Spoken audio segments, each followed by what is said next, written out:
अंधी सास का सच। निशा की सास अंधी थी।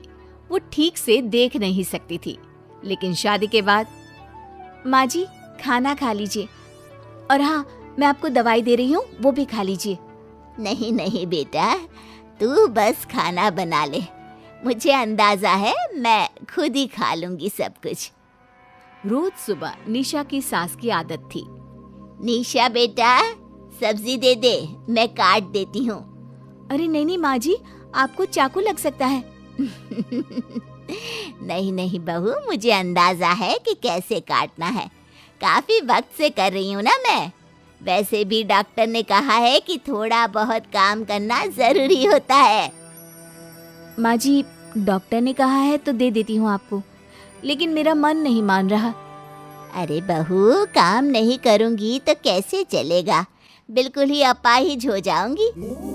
निशा सास को वो जो काम बोलती वो करने दे देती है। एक दिन निशा की सहेली का फोन आता है। सास सुन रही होती है कि वो किसी से बात कर रही है। क्या हो गया रमा, हमेशा परेशान से ही क्यों रहती हो? आ जाओ ना कभी मेरे घर पर। अरे नहीं रे, तुझे परेशान नहीं करना चाहती हूँ। मैं जानती हूँ तेरी सास अंधी है। अरे कैसे मैनेज करती होगी तू अकेले? मेरे घर में मेरी सास कोई काम नहीं करती। मैंने तो इनको साफ कह दिया है कि काम करेंगी तो ठीक है, नहीं तो इन्हें वृद्धाश्रम छोड़ आऊंगी। निशा की सास सहेली की बात सुनकर डर जाती है। वो बिना निशा का जवाब सुने वहां से चली जाती है। सास के जाने के बाद निशा कहती है, अरे नहीं नहीं, मेरी सास तो पूरा काम करती है। वो सब्जी काट देती है तो मैं छोंक देती हूँ, वो आटा गूंथ देती है तो मैं रोटी बना देती हूँ। अरे माँ जी तो झाड़ू भी इतना अच्छा लगाती है कि किसी को लगे ही नहीं कि किसी अंधे इंसान ने झाड़ू लगाया होगा। तू तो किस्मत वाली है। अरे मेरी सास के तो सारे अंग ठीक होने के बाद भी मगरमच्छ की तरह पसरी रहती है, सारा दिन सारी रात। अरे पता नहीं बुढ़िया को इतनी नींद आती भी कैसे है। खैर, वक्त बीतता है और एक दिन निशा मोहल्ले में पति के साथ जा रही होती है कि सास की सहेली मिल जाती है। अरे आंटी कैसी हैं आप? कहाँ जा रही हैं? तुम लोगों के घर ही जा रही हूँ बेटा, तेरी माँ ने बुलाया है, कह रही थी बहुत जरूरी काम है। वैसे तुम लोग कहाँ जा रहे हो? हम मेरे मायके जा रहे हैं। अच्छा, आप मम्मी जी के पास रहेंगी तो हम लोगों को कोई चिंता भी नहीं होगी। बेटा बहू चले जाते हैं। सहेली निशा के घर में जैसे ही घुसती है, उसकी सास कहती है, आ गई रीना, जब से अंधी हो गई हूँ तू तो आती ही नहीं घर। अरे क्या बताऊं सीमा, तेरा तो मुझे कुछ समझ में ही नहीं आया। अरे जैसे ही बेटी की शादी हुई उधर तू अंधी हो गई, कैसे? मतलब समझ में नहीं आया। सास जोर जोर से हंसती है। अरे पागल हो गई है क्या? किसी अच्छे डॉक्टर को दिखाना, ठीक हो जाएगी। मन नहीं करता क्या दुनिया देखने का? कल को पोता पोती होंगे, उन्हें कौन खिलाएगा? तेरी भी तो बहू आई है, तेरे भी तो बेटे को बच्चा हुआ, कितना खिला लिया तूने। अरे हमारी तो किस्मत ही फूटी थी। लड़की की पहले दिन से ही डिमांड थी कि सास ससुर के साथ नहीं रहना, चाहे जो हो जाए। अब बोल क्या करती मैं? फिर क्या कर लिया तूने?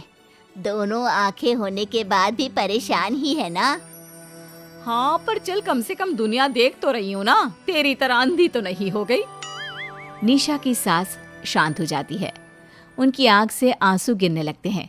अरे अरे रो मत, क्यों रो रही है? वैसे भी दुनिया में ऐसा कुछ नहीं है कि जो देखा जाए।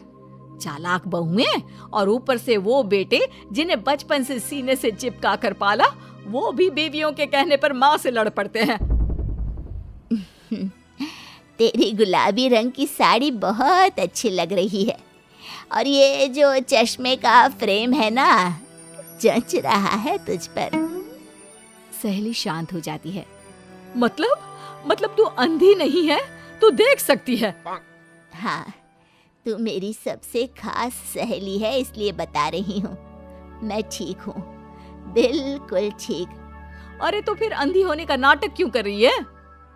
दुनिया देख ली है मैंने, देखा है मैंने कैसे सास को देखकर बहुएं रंग बदलती है। मैं अपने बेटे के बिना नहीं रह सकती। पति का साया तो पहले ही उठ गया। बेटे को बहू ले गई तो क्या करूँगी? सारा काम कर देती हूँ, वो इसी में खुश है। सहेली निशा की सास को गले लगा लेती है। लेकिन झूठ बोलकर कब तक? अरे कब तक ऐसे रहेगी? थोड़ी ही देर में बाहर से बेटा बहू के आने की आवाज आती है। बस चुप कर, जो मैं कर रही हूँ बस साथ दे मेरा, नहीं तो। बहू घर पर आती है। सामने 2 कप में चाय, शादी के एल्बम और कुछ खाने पीने का सामान रखा था। माँ जी, कुछ खाया आपने? खाना क्या है बहू, बस चाय पी है। सब्जी दे दे, मैं काट देती हूँ, रात के खाने की तैयारी हो जाएगी। अरे नहीं माँ जी, मैं खाना बना लूंगी, आप आंटी के साथ बैठिए ना। बहू सारा खाना बनाकर सास को आवाज देती है और सभी बैठकर खाना खाते हैं। माँ जी, ये लीजिए, कटहल खा लीजिए, ये कह रहे थे कि आपको बहुत पसंद है। हाँ हाँ, ला दे। बहू सास को रोटी का डिब्बा पकड़ाती है, लेकिन सास नहीं पकड़ती। वो कटहल देना बहू। बहू जल्दी से सास को कटहल दे देती है।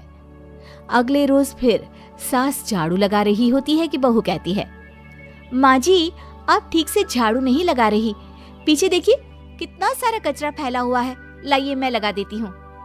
सास डर जाती है और पीछे देखती है। कहाँ बहू?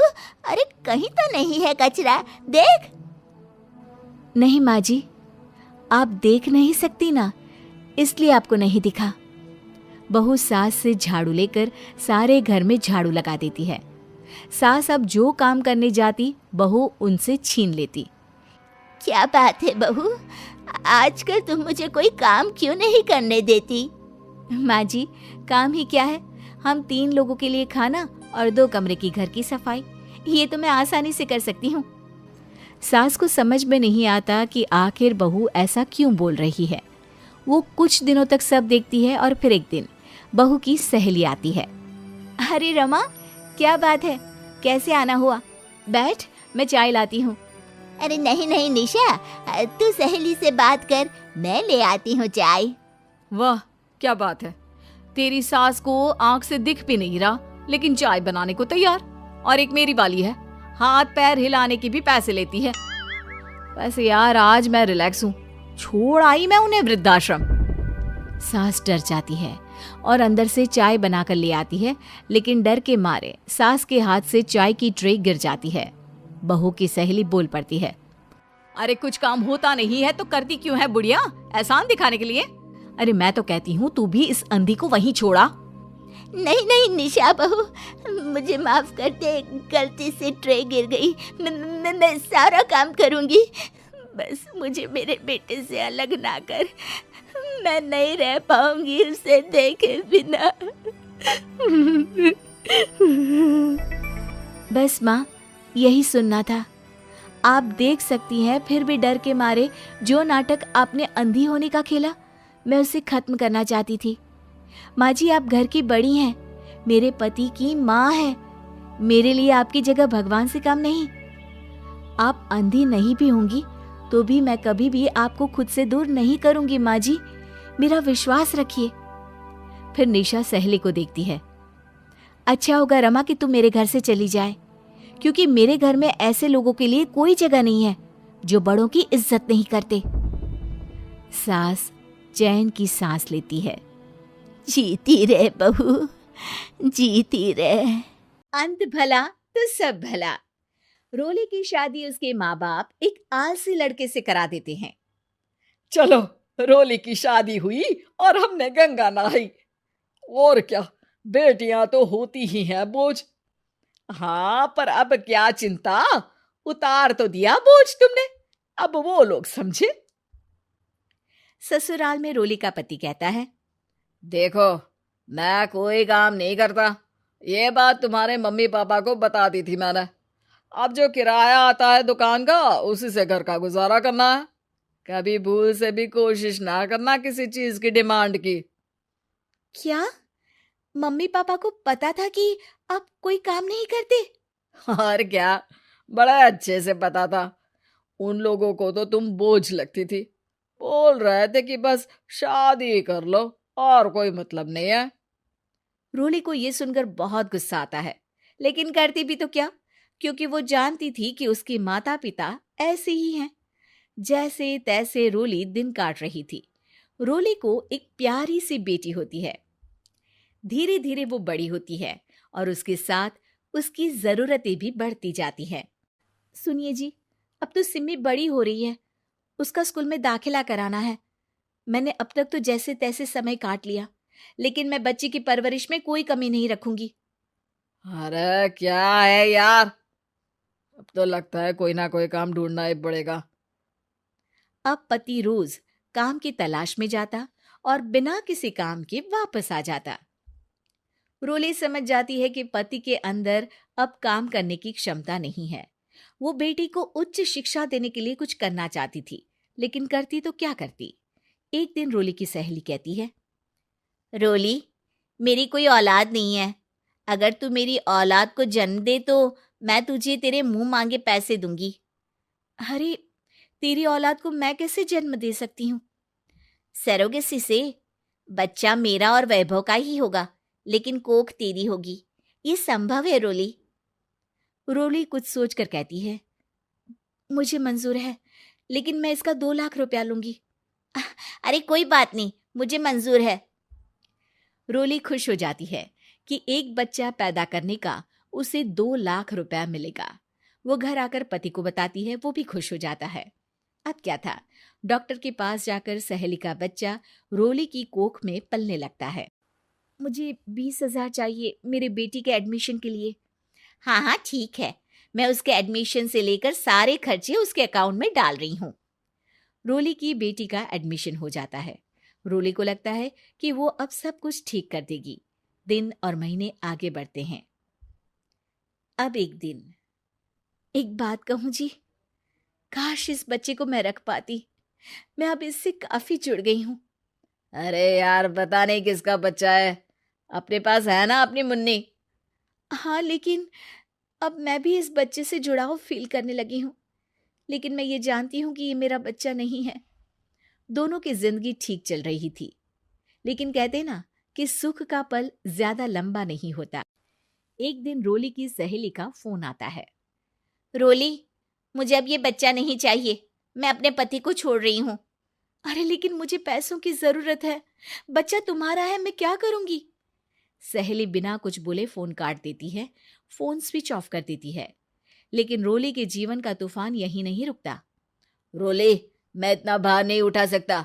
आज पढ़ाई का पैसा मांग रही हो, कल को शादी, कॉलेज और पता नहीं क्या क्या। मैं तुम्हें छोड़ रहा हूँ, अपनी बच्ची उठाओ और निकलो इस घर से।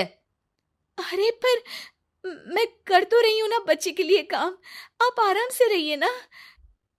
क्या काम कर रही हो? देख रहा हूं मैं। ये छोटा शहर है, यहाँ लोगों को बात बनाते वक्त नहीं लगता। तो मैं क्या करूं? ज्यादा पढ़ी लिखी नहीं हूं, कैसे घर के खर्चे चलाऊं? और आप तो काम करना ही नहीं चाहते। हाँ, ना चाहता हूं और ना ही करूंगा। रोली को पति की बात पर काफी गुस्सा आ जाता है। ठीक है, अगर मेरे जीवन में संघर्ष ही लिखा है तो वही सही। इस वक्त पति होने के नाते आपको मेरा साथ देना चाहिए था, लेकिन नहीं, आपने तो इस हाल में मुझे घर से बाहर निकालने की बात कह डाली। देखो, ये सारी फालतू की बातों के लिए वक्त नहीं है मेरे पास। रोली, जिसकी कोख में किसी और का बच्चा था और साथ छोटी सी बेटी, पति का घर छोड़कर रास्ते पर आ जाती है। रोली के पास मायके के सिवा दूसरा कोई रास्ता नहीं होता। अरे रोली, कैसी है? कितने दिनों के लिए आई है? हमेशा के लिए माँ। वो माँ को सारी बात बता देती है। ओए लड़की, इतनी हिम्मत का काम कर लिया। अरे ना ना, यहाँ कोई जगह नहीं है। तुम तो अपना बोरिया बिस्तर उठाओ और निकलो यहाँ से।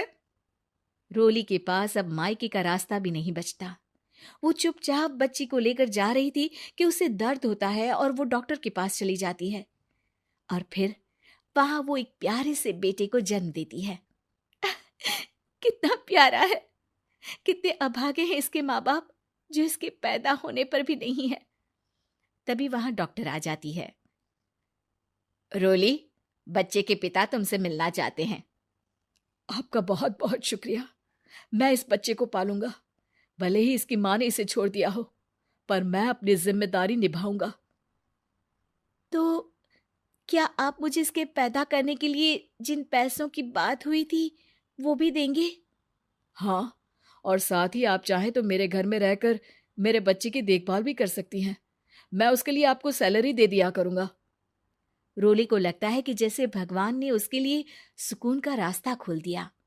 वो अब मुकेश के साथ उसके घर चली जाती है, जहां रहकर वो उस बच्चे की देखरेख करती है। अब मुकेश के घर को रोली अच्छे से संभाल लेती है। उसके लिए खाना बनाने से लेकर बच्चों की देखभाल और घर की देखरेख। धीरे धीरे मुकेश को रोली से प्यार हो जाता है। रोली, तुम्हारी बेटी और मेरा बेटा बिल्कुल भाई बहन की तरह साथ रहते हैं। हाँ, आखिर है तो एक ही कोख के बच्चे, अटैचमेंट तो होगा ही ना।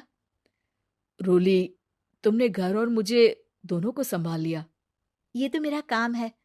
आपने भी तो मुझे छत दी, जिससे मैं अपनी बेटी की पढ़ाई और भविष्य के लिए पैसे जोड़ सकूं। अब रोली, क्या तुम मुझसे शादी करोगी? अब मैं जानता हूं तुम्हारी भी शादी कुछ खास अच्छी नहीं रही। रोली को मुकेश की बात ठीक लगती है। वो उसे हाँ बोलने की सोच ही रही होती है कि उसके पहले पति का फोन आ जाता है। रोली, मैं बहुत परेशान हूं। मेरा एक्सीडेंट हो गया है। मैं चाहता हूं तुम वापस आ जाओ। रोली को पुराने पति की चिंता होने लगती है। वो सोचती है कि वो क्या कर रही थी। हाँ हाँ, ठीक है, मैं आ रही हूँ। हाँ रोली, आ जाओ, लेकिन बच्ची को कहीं हॉस्टल में छोड़कर आना, क्योंकि मैं नहीं चाहता कि हम लोगों के बीच फिर से वो सारी बातें हो। रोली को समझ आ जाता है कि पति आज भी सुधरा नहीं है। वो पति के पास जाने से इनकार कर मुकेश को हाँ कर देती है।